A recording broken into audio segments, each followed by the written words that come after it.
Hi hello guys, நம்ம இலக்கிய சீரியலில் என்னென்ன சுவாரஸ்யமான விஷயங்கள் நடக்க போகுதுன்ட்டு இந்த ஒரு குட்டி ப்ரமோவாக பார்க்க போகிறேங்க.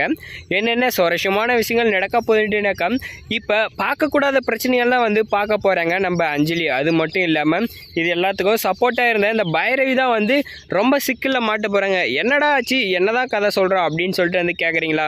இப்போ என்ன ஆக போகுதுனாக்கா, இப்போ இந்த ஜெயிலில் என்ன ஆச்சுனாக்கா, இந்த வார்டனோட குழந்தைய கொல்ல பார்த்தாங்க இல்லைங்களா, அதை அங்கே எப்படியோ ஒரு வழியை காப்பாற்றிட்டாங்க நம்ம இலக்கியா. காப்பாற்றின அடுத்த செகண்டே என்னாச்சுனாக்கா, ஏமா என்னாச்சு, எதுக்காக நீ உள்ளே இருக்க, நீ ஒரு கொலகாரியாக இருந்தாக்க என் குழந்தை செத்தாலையும் பரவாயில்ல, நான் செத்து போனாலும் பரவாயில்ல, உன்னை திட்டும் போதே நீ விட்டுருப்பியே அப்படின்னு சொல்லிட்டு கேட்குறாங்க. உன்னை பார்த்தா அந்த மாதிரி பொண்ணு மாதிரி தெரியலையே அப்படின்னு சொல்லி கேட்க ஆரம்பிச்சிட்டாங்க. கேட்டதுமே அங்கே என்ன நடந்துச்சுனாக்கா, நான் இந்த மாதிரி எல்லாம் பண்ணலை, இதை பண்ணது வேற ஒருத்தர் துட்டு கொடுத்து இந்த மாதிரி 2 பேரும் சேர்ந்து சதி பண்ணி என்னை தூக்கி உள்ளே வச்சுட்டாங்க அப்படின்ற ஒரு விஷயத்த சொல்கிறாங்க. சொன்னதுமே என்ன ஆச்சுனாக்கா, அந்த ஒரு இடத்துல அவங்க நான் உனக்கு ஹெல்ப் பண்ணுறேன், நீ அந்த ஒரு கவலையும் படாத அப்படின்னு சொல்லிட்டாங்க.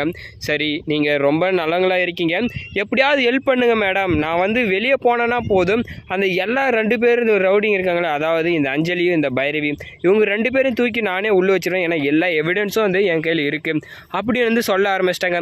எவிடன்ஸ் வச்சுக்கிட்டே ஏமா கொடுக்காது இருக்குன்னு கேட்க, உடனே அவங்க ஆல்ரெடி நிறைய பிரச்சனையில் என்னை தூக்கி உள்ள வைக்கணும், எனக்கு கதையை முடிச்சுன்னு பார்க்குறாங்க.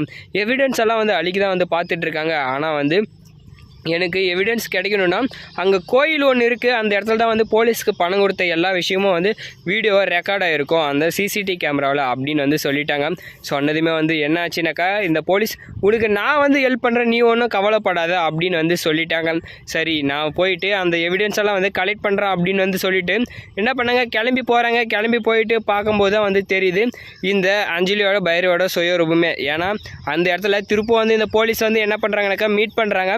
மீட் பண்ணி இந்த மாதிரி தான் யாரோ ஒருத்தி நான் தான் இந்த மருந்தெல்லாம் கலந்தேன், இந்த இலக்கியாவுக்கும் அதுக்கும் சம்மதம் இல்லை அப்படின்னு சொல்லிட்டாங்க. அப்படி சொன்னதை அங்கே சொல்லி நேரத்தில் இந்த போலீஸ் என்ன பண்ணாங்கனாக்கா, இது ஒரு ஆதாரமாக, அதாவது வீடியோவாக எடுத்துக்கிட்டாங்க. போனதெல்லாம் போகட்டும், இப்போ இது ஒரு புது வீடியோவை எடுத்துன்னு போயிட்டு இது ஒரு ஆதாரமாக காட்டி என்ன பண்ணணுன்னாக்கா, இப்போ இந்த இலக்கியாவை வெளியே எடுத்துடலாம் அப்படின்னு சொல்லி பார்த்தாங்க. அப்புறம் என்ன ஆச்சுனாக்கா, நம்ம பைரவி எப்படியோ பார்த்துட்டாங்க. இப்போ என்ன பண்ணுறாங்கனாக்கா, அந்த போலீஸ் எல்லாத்தையும் வீடியோ எடுத்து வச்சுருக்காங்க, அவங்கள பிடிங்க அப்படின்னு சொல்லி போலீஸை வச்சு பிடிக்க பார்த்தாங்க.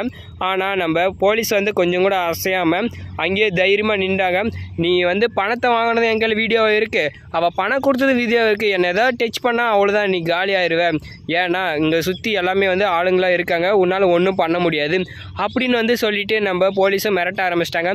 அந்த ஒரு நேரத்தில் நேராக ரேவதி கையில், அதாவது நம்ம பைரவி கீழே போயிட்டு நீ எல்லாம் ஒரு பொம்பளையாடி அப்படின்னு சொல்லிட்டு நம்ம பைரவியை கன்னத்திலே அரைஞ்சிடுறாங்க.